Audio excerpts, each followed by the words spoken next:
Planet America's fake news. What the hell is going on here?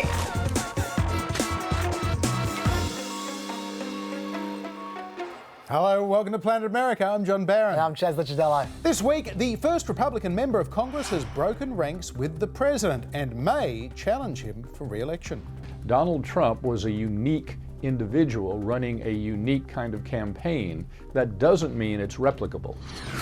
Also this week, has America become a land of partisan hacks? We are seeing democracy in action exactly as they feared it, and I fear we may not survive it. And in the history department, what happened when Democrats stood up to the party establishment? That and so much more, all starting with the news.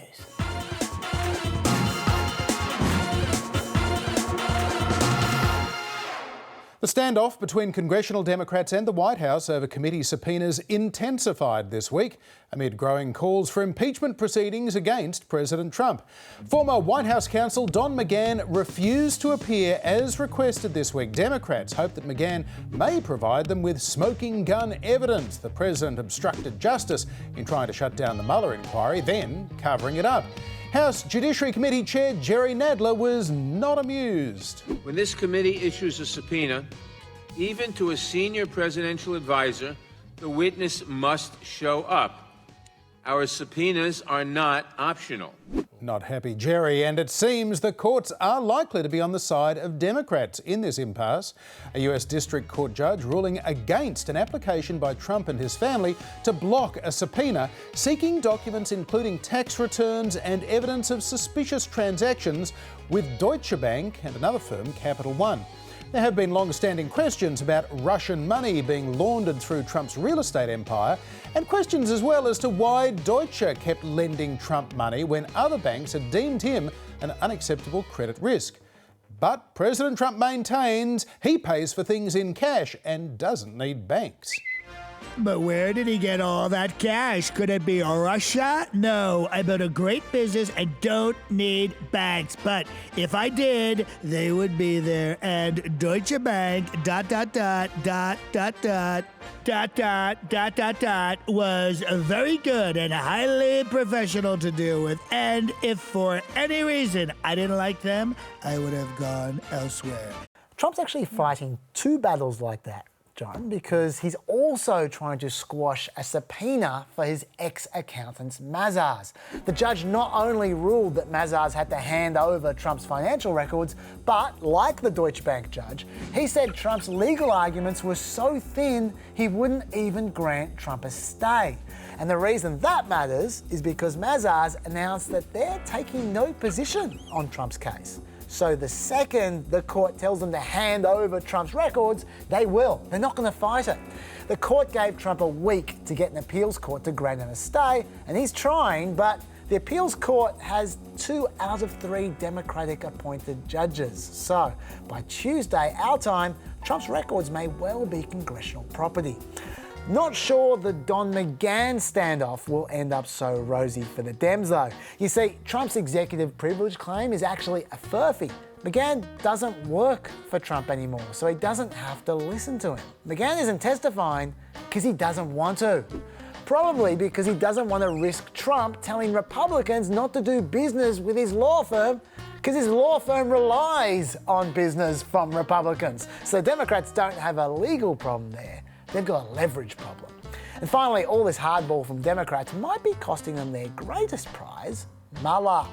Mueller is apparently hesitant to testify publicly, not because of anything Trump has said, but because he doesn't want to appear to be political.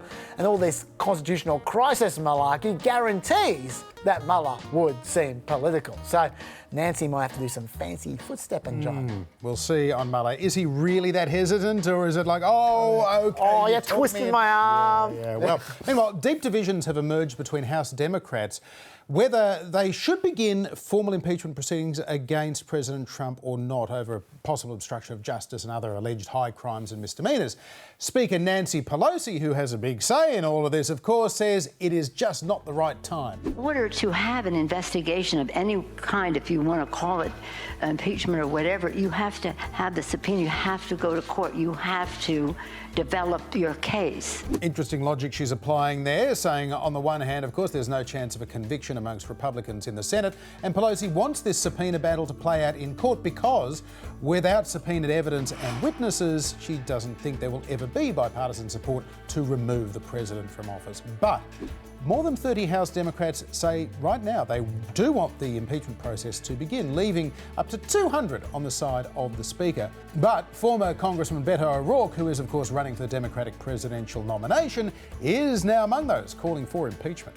There must be consequences, accountability, and justice. The only way to ensure that is to begin impeachment proceedings. It's almost like he's not polling well and is desperately sucking up. I'm not sure that all those House Democrats, though, have really been thinking this one through. Like, say, for instance, Financial Services Committee Chair Maxine Waters, who tweeted, "Get ready for impeachment." And she tweeted that on the 21st of March 2017. But to be fair to the Democrats, many of them are only talking about starting an impeachment inquiry. That is, they want to use the seriousness of an impeachment hearing to compel more documents to be released and more witnesses to testify. And then they don't have to go through the actual impeachment vote if they don't want to. Still a risky move though, especially given if they just calm down a bit, they might still get what they want. Remember, Republicans only held Obama's Attorney General Eric Holder in contempt after 15 months of negotiations following their first subpoena. But Judiciary Committee Democrats just now voted to hold Bill Barr in contempt 3 weeks after their subpoena. Also note that Intelligence Committee Chair Adam Schiff is successfully still making deals with Bill Barr to get access to more Mueller-related materials. So some of these Democrats seem a little trigger-happy to me. Well, it's not just Democrats calling for the impeachment of President Trump. It is mostly Democrats, but now there is a Republican member of Congress as well. This is Michigan Representative Justin Amash, who set out his case for removing the president from office in a series of tweets this week. Contrary to Barr's portrayal, Mueller's report reveals that President Trump engaged in specific actions and a pattern of behavior that meet the threshold for impeachment. In fact, Mueller's report identifies multiple examples of conduct satisfying all the elements of obstruction of justice, and undoubtedly any person who is not the President of the United States would be indicted based on such evidence. The part of Justin Amash there played by Lawrence O'Donnell of MSNBC. Meanwhile, the president slapped back. Never a fan of @Justin Amash, a total lightweight. And of course, the part of Donald Trump played there by our own John DiDomenico. Indeed. Now, we shouldn't probably play up the whole Republican turning on Trump thing too much, because when Clinton got impeached, 5 Democrats voted to impeach him, and no one thought that that vote was bipartisan. But Amash is definitely no lightweight, that's for sure. He takes his job extremely seriously. Extremely. The guy puts a full explanation on Facebook for every significant vote that he takes, and he didn't miss a single vote for 6 years. That's over 4,000 votes. And when he finally did miss a vote, he cried. Very stable genius. Okay, so he's a little weird, but I still like him. Truth is, he's a libertarian Republican, so he disagrees with Trump quite a lot. Not that that was a problem for Republicans until now, but 24 hours after Amash seriously crossed Trump, hello, primary challenger. Although, truth be told, Amash might not even hang around for that primary. There's all kinds of buzz. He might be running for president as a libertarian. So there may have been some tactics behind his impeachment call as well. Yeah, that's a really interesting possibility. The former governor of Massachusetts, of course, Bill Weld, who was the Libertarian nominee for vice president in 2016, is already running against President Trump in the Republican primaries. And this week he got a bit of a boost from the Republican governor of Vermont, Phil Scott, who was asked if he would prefer Bill Weld over Trump. Oh, sure. Yeah. But Scott stopped short of endorsing Bill Weld. He wants to see what other Republicans might challenge Trump. I like Larry Hogan, yeah. Yeah, there's a few. Charlie Baker, maybe he'll run. So, a few names being bandied about there. Whit Ayres is one of the most respected Republican political consultants in Washington, D.C. today. His client list reads like a who's who. Marco Rubio, Lindsey Graham, Lamar Alexander, Bob Corker and Ron DeSantis, among many, many others. And Whit Ayres is with us from our studio in Washington, D.C. Whit, welcome back to Planet America. Thank you. Good to be with you. So what are the barriers to a candidate, whether it's Bill Weld or anyone else, challenging a sitting president from within their own party? The barriers to denying an incumbent president renomination are overwhelming. The danger to the president is not so much that he will lose the nomination, but that he would be weakened for the general election. That's what happened when Ronald Reagan challenged Gerald Ford in 1976, when Ted Kennedy challenged Jimmy Carter in 1980, and when Pat Buchanan challenged George H.W. Bush in 1992. All three presidents went on to win renomination, but all three presidents lost the subsequent general election. Whit, could a Republican like Justin Amash running as a third-party candidate skim away enough votes to badly damage Donald Trump, particularly creating a headache in somewhere like Amash's home state of Michigan? Conceivably, it could be a headache. The danger comes in splitting up, for the Democrats, splitting up the anti-Trump vote among various contenders. Donald Trump got 46% of the vote in 2016. His job approval has never been above 50%. And so a majority of the country might be willing to vote for someone else, but if that majority gets split up among 2 or 3 or 4 challenging candidates, then President Trump could get reelected with the same 46% he won in 2016.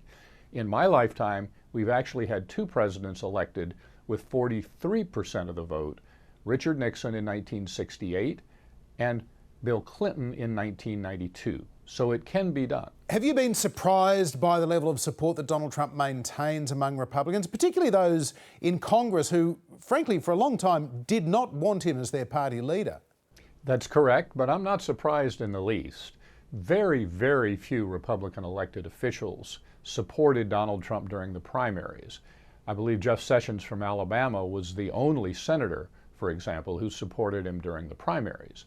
But after Donald Trump won the election, a great many Republican elected officials decided that if he was going to be president for 4 years, they better figure out how to work with the administration or they would never get anything done. And so that's what a lot of Republican elected officials have done. They figured out a way to get something done working with the White House rather than opposing the White House. Could there be a tipping point, though, when that deal is called off and Republicans say he's not getting a lot done, maybe we need an alternative? I don't see that happening, at least in the near future, based on what we know today. A great many Republicans feel like they really have gotten a lot accomplished. You mentioned the Supreme Court justices and also conservative justices on the lower courts, a massive deregulation of the business climate, which has led to a record stock market, large tax cuts, which have also fueled a strong economy. So I don't see Republican elected officials going against Donald Trump anytime in the near future. Now, you know, for a long time, privately, Republican insiders would roll their eyes at Donald Trump's antics and the chaos in the White House. Is that still the case, or are they accepting or getting used to Trump's style? I think the way to phrase it is that Republican elected officials have become resigned to the fact that this is the way Donald Trump is, this is the way he will remain, and if they're going to get anything accomplished, they better figure out a way to work with him. We have the example of Senator Jeff Flake and Senator Bob Corker, who've taken on Donald Trump more frontally, and they've ended up being run out of the Senate as a result. So the example on the other side is not promising for Republican elected officials who want to continue a political career, and it's certainly not promising for anyone who wants to accomplish something that's high on their own political agenda. Former Vice President Joe Biden, of course, is pitching his campaign as being a deal maker who can work across the aisle. Will that make him a strong candidate next year? If he's the nominee, Joe Biden will be a very formidable contender, maybe more formidable than any other Democrat. The reason is that Donald Trump has never gotten to 50% job approval. He didn't get 50% of the vote in 2016, and he's unlikely to do so in 2020. So the challenge for the Democrats is to nominate someone who can consolidate the majority of Americans who are not supporters of President Trump. The Democrats are perfectly capable of nominating someone who is so far to the left that they would split that majority of Americans who don't support the president. I think if the Democrats nominate a confirmed socialist like Bernie Sanders, a guy who celebrated his honeymoon in the Union of Soviet Socialist Republics, that you very well will split the non-Trump vote and Donald Trump can then win re-election. In a Trump versus Sanders race, Donald Trump is the favorite.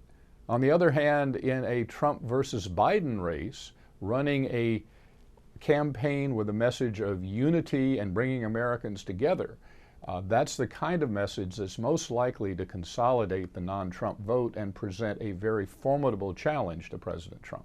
How do you rate Joe Biden's chances, though, of getting through the primaries? Is he just too old, too white, too male for the modern Democratic Party?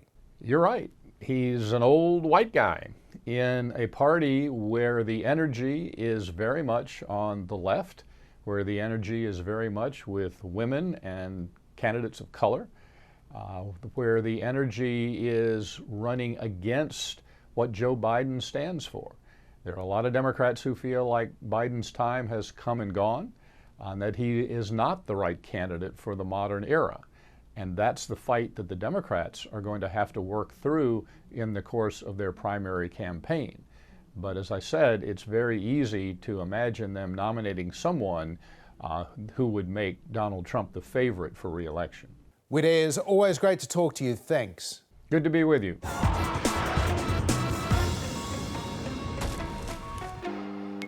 Joe Biden's post-announcement poll bounce has started to come back down to earth. After peaking at around 41% in mid-May, he's on 37.6 in this week's average of polls from Real Clear Politics.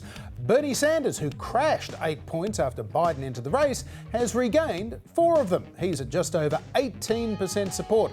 The rise of Elizabeth Warren continues. She was down around 5% in April. She's nudging 10 this week. Kamala Harris is down 5 from her post-announcement peak, but still getting a little over 7 points on average. Followed by the surprise packet, Pete Buttigieg on 6s, then a gap to O'Rourke, Booker and Julian Castro, pulling ahead of Amy Klobuchar, with the rest on 1% or less, and there's at least a dozen or so on that sub 1% why do they bother zone. More like 1,000 of them. Yeah, anyway, seems like it. Biden might still be sitting pretty, but I fear he may have lost Kim Jong-un's vote. Biden called Kim a tyrant this week, and the North Korean media were not happy, calling him an imbecile bereft of elementary quality as a human being, a fool of low IQ, and saying he is self-praising himself as being the most popular presidential candidate. This is enough to make a cat laugh. Now, I know what you're thinking, so I looked it up.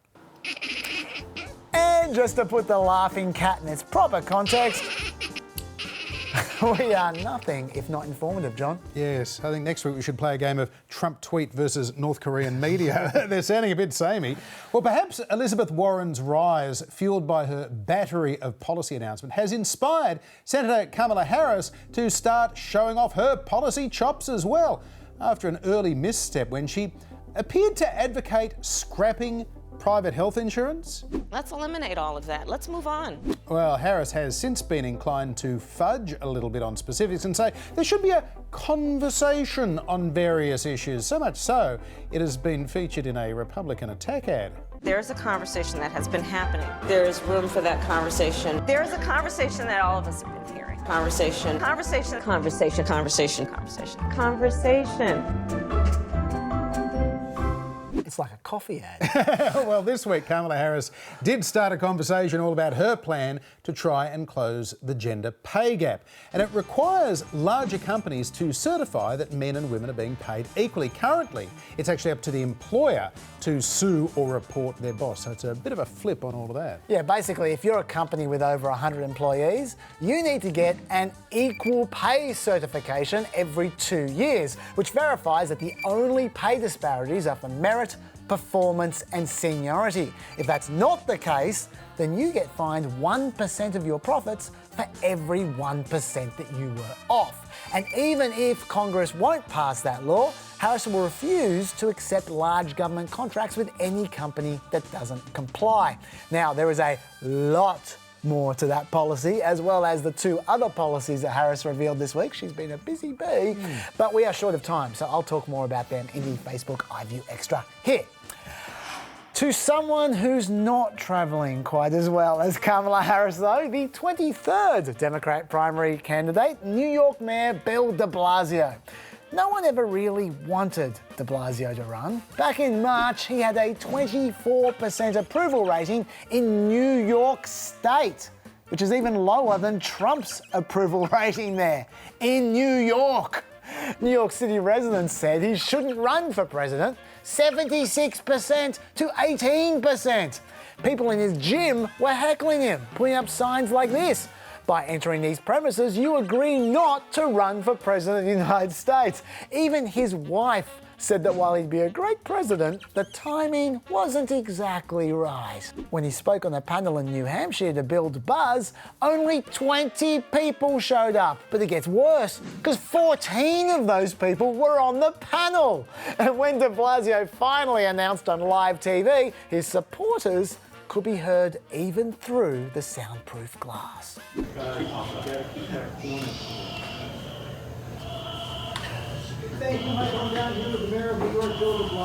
So why does everyone hate Bill de Blasio so much? Well, New York's having subway issues at the moment and a rat infestation, and on the very week that de Blasio announced his candidacy, 2 people who pleaded guilty to bribing Bill de Blasio were sentenced to prison, which makes 4 people currently in jail for bribing Bill de Blasio. Then there was the time that de Blasio's SUV was driving on the wrong side of the road with its sirens blaring, and he crashed into a car and then got the police to cover it up for him. And then there was New York's Groundhog Day. So de Blasio comes out with these stupid gloves like he's going falconing, and the zookeeper with her bare hands gives him the groundhog, only he can't hold the groundhog because of those gloves, and now, a few days later, that groundhog died of internal injuries, which is much less funny. But let's focus on Bill de Blasio being a goose.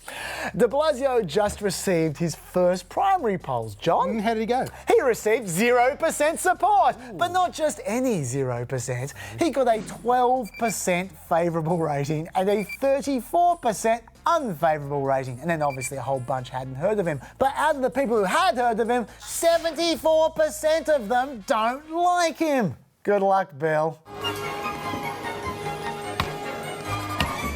The old saying goes, when it comes to presidential candidates, Republicans fall in line and Democrats fall in love. Certainly that expression predates the rise of Donald Trump. And for Democrats, there are certainly exceptions as well. Next week, we'll look at a campaign where Democrats fell in line with the establishment choice and it didn't work out. But this week, it's kind of the opposite. They went with their hearts and it all went horribly wrong. It's the McGovern campaign of 1972.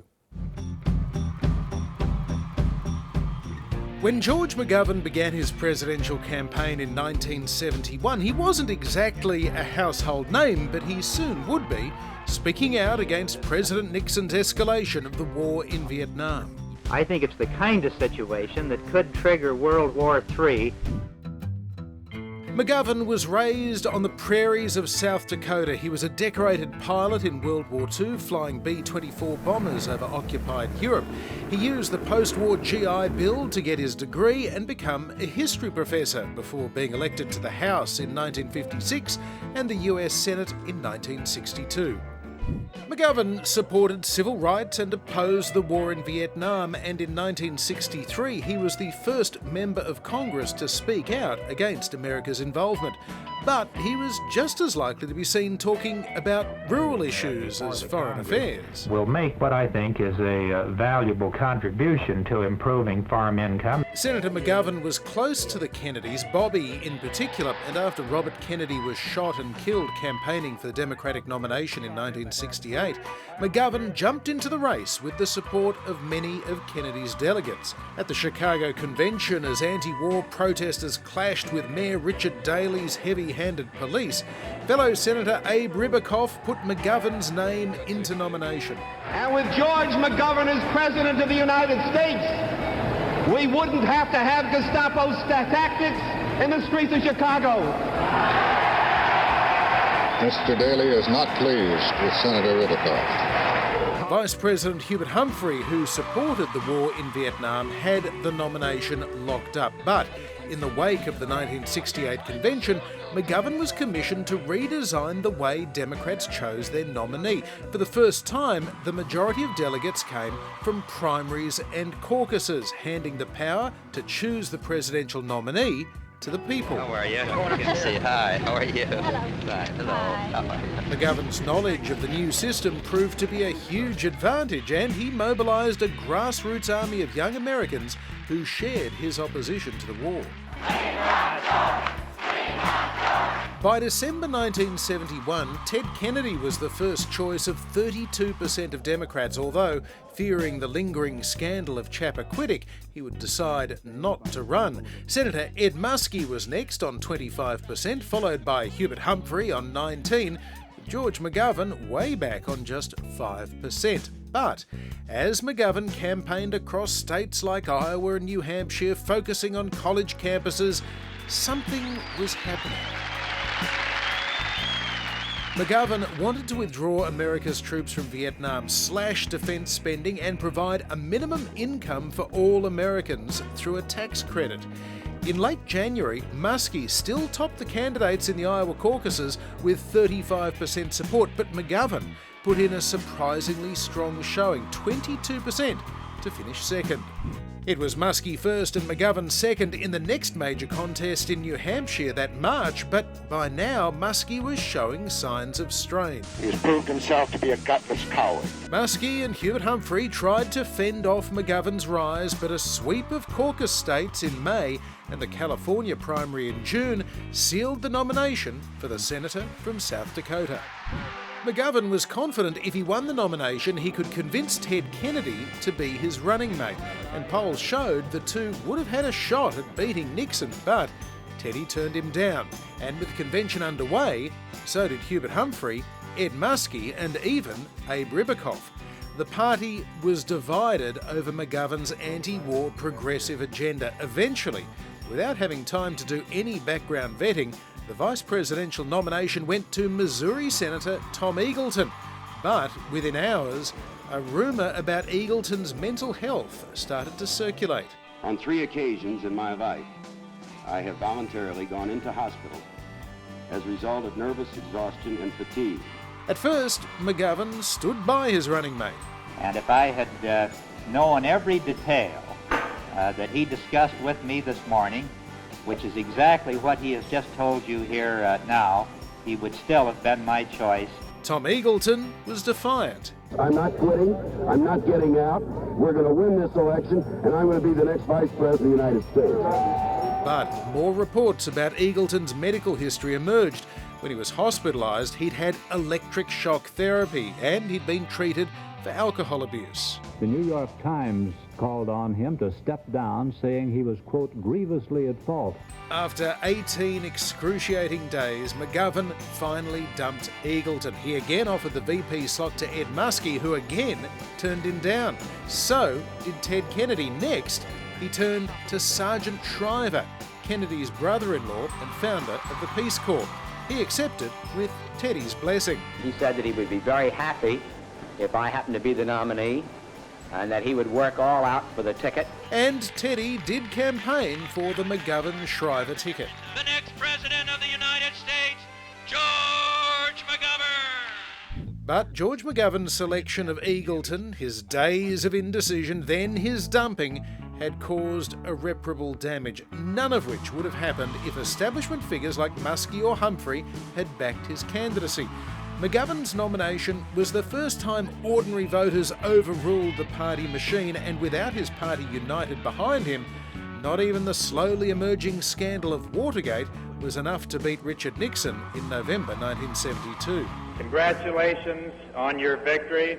I hope that in the next 4 years you will lead us to a time of peace abroad and justice at home. Many of McGovern's policies, though, were later adopted by presidents including Ronald Reagan. But at the time, McGovern was seen by the majority of Americans as just too liberal. And he remains an example of when members of the Democratic Party went with their hearts over their heads. And rightly or wrongly, insurgent candidates ever since have been tarred with a brush marked McGovern. Joe Biden had his official launch this week, and there was a lot of this. I believe Democrats want to unify this nation. That's what our party's always been about. That's what it's always been about, unity. Kumbaya, let's all get along, lovely. But have those days come and gone? Let's find out. Big, beautiful world. There was a time when Americans got along with each other in bipartisan harmony. But then something began to change and America became more partisan. People's perceptions of how far their opinions were from their own political parties, well, that didn't change much.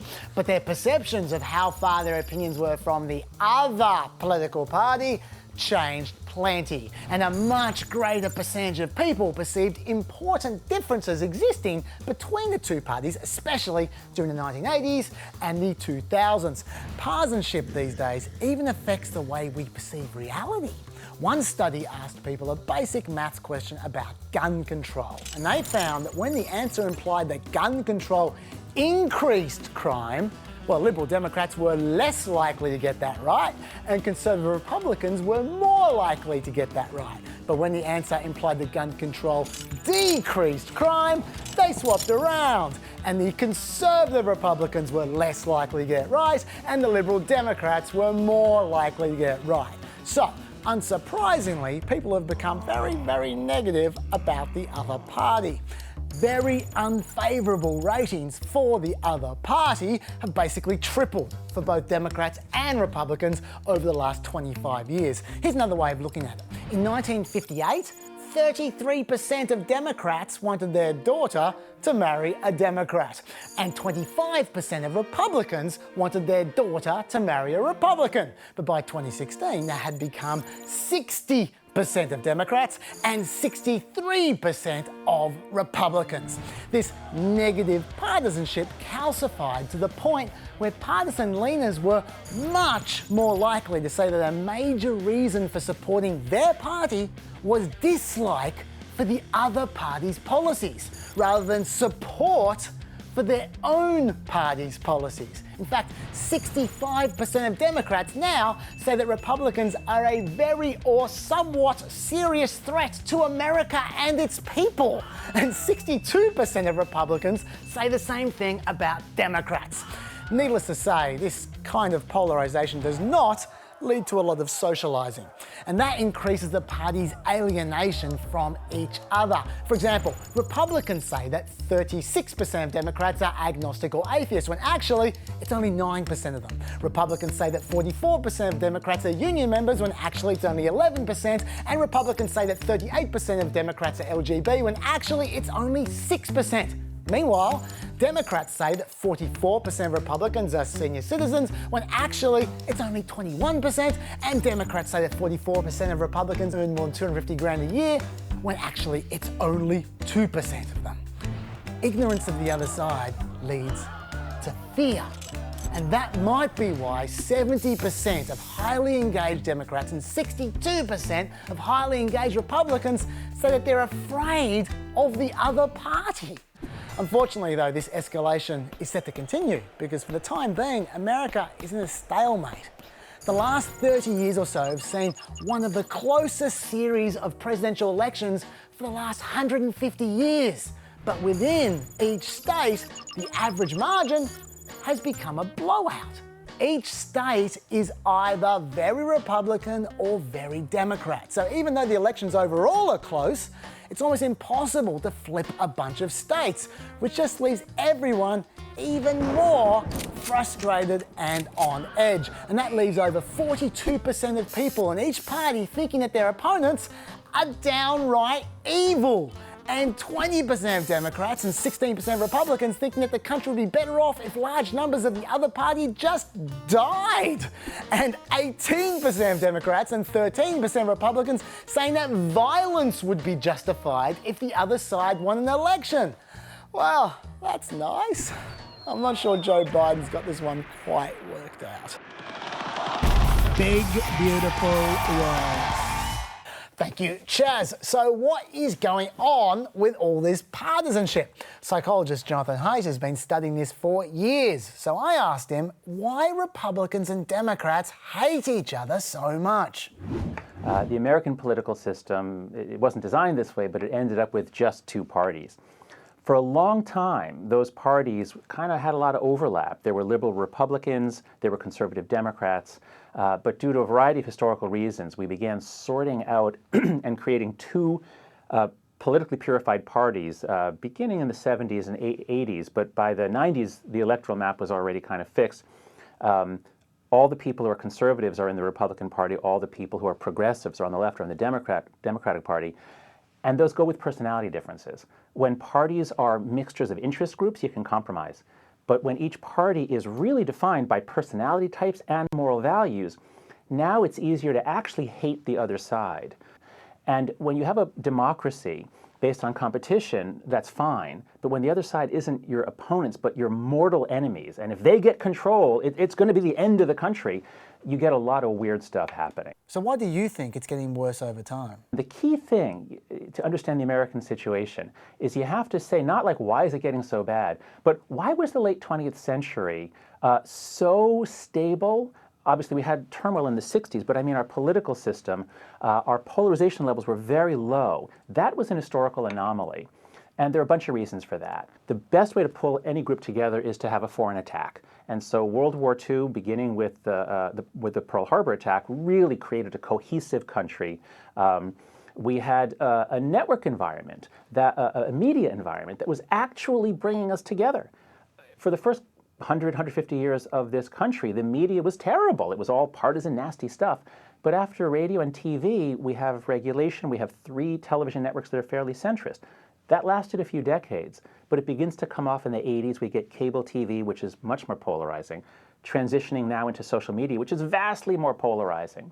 We have a more educated electorate, and more educated people get more involved in symbolic politics, not pocketbook issues. We have more immigration. All these trends in the late 20th century are ones that make us more polarized, more angry. They kind of blow apart our cohesiveness. America, though, seems more partisan than, say, Canada or Australia or Britain. Why is that? For one thing, we're a lot bigger. There's a huge amount of money being spent to influence and cause outrage. There are foreign agents trying to exaggerate those divides as well. We have a fairly unregulated money environment, and so people can give money to politicians. One little thing. In Australia, you have mandatory voting. And what that means is that you have well over 90% of your people vote, including people who aren't really following closely. They tend to be pretty moderate. And if you want to win an election, you've got to win those people. In the United States, we don't have mandatory voting. So the people who vote tend to not represent the average necessarily, but tend to be more to the extremes. And one of the worst features of our system is that the primary elections that are used to choose candidates who go on to Congress or state legislature, those are, in most states, those are closed party primaries. What that means is only 5% of the people vote to choose who runs for Congress. Most congressional districts are safe districts for one party, and so all that matters is the primary election, and only the 5% that are on the far left or far right vote.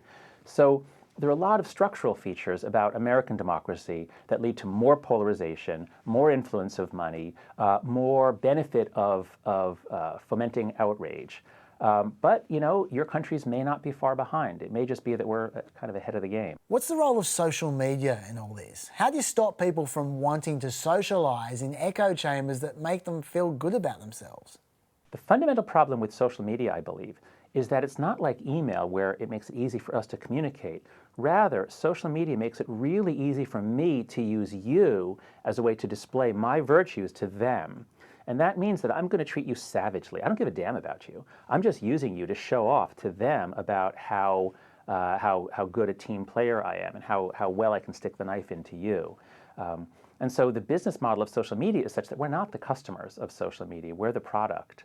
And we are fighting and fighting and fighting, which draws in more product. So, you know, if we could ban social media, that would be a start. Obviously, we can't do that. So in the interim, I think there's mounting pressure on the media platforms, the social media platforms, to change the algorithms, to discourage trolling. I think it would be crucial to not allow totally anonymous accounts. I think you have to at least verify that you're a human being who can be held accountable if you make death threats. So I think we'll find some things to tame it a bit, but I'm not optimistic. Yeah, there also seems to be some tit for tat going on as well, where people respond to the worst actions from their ideological opponents with a further escalation. How do you break that cycle? You know, this is what happens in a polarization cycle. If you could spread this out over time, there's a chance, you know, things decay over time. So if one action comes on day one and the other action comes a week later, there's a chance that it will fade. But if it's literally seconds or minutes, then it can escalate very, very quickly. I'm hopeful that eventually maybe the young generation will realize this is a sucker's game. This is just really bad for them. We might see a kind of generation that refuses to go on it. We might see people turning away from it. That's my hope. Now, there are those who argue that polarisation can be good because it means people are more invested and informed about politics, so that it represents democracy in action. What would you say to that? I don't think that just getting people more involved is necessarily a good thing. Now, you say it's democracy in action. I will say you're right, and I will quote the Founding Fathers of the United States, who did not want democracy. The Founding Fathers knew that people are prone to rapid passions based on flawed and ridiculous evidence in partisan newspapers. The Founding Fathers made sure to not give the United States a democracy. They gave us a republic with democratic elements. It's important that the people can throw out the government if they don't like it. That's crucial. But the Founding Fathers were very afraid of democracy, and I think what we're seeing now is exactly what they feared. We are seeing democracy in action exactly as they feared it, and I fear we may not survive it. Leave us on a positive note now, Jonathan. Do you have any good news about this topic at all? The good news is that wherever I go, whenever I look into any system, most people in it are really reasonable. What we face is not a problem that society, that people are going mad. That's not happening. Most people are pretty reasonable. What we face is a problem of dynamics in which the more radical individuals now have the power to intimidate and silence large numbers of people. So it's not like we have to save a generation. It's that we have to find a way to fix the dynamics. And so that's much more doable. And Jonathan will be touring Sydney and Melbourne in July if you like being spoken to. Well, clearly you do. You watch this show. That is it for another week. Lots more to talk about on the Planet America Extra on iView, Facebook and YouTube, including the infrastructure meeting that may or may not have ended in a presidential meltdown. We've also got the full Jonathan Haidt interview there as well, which you should watch because he's really good. Yeah, Whit Ayres is there as well. We'll see you next time. Bye.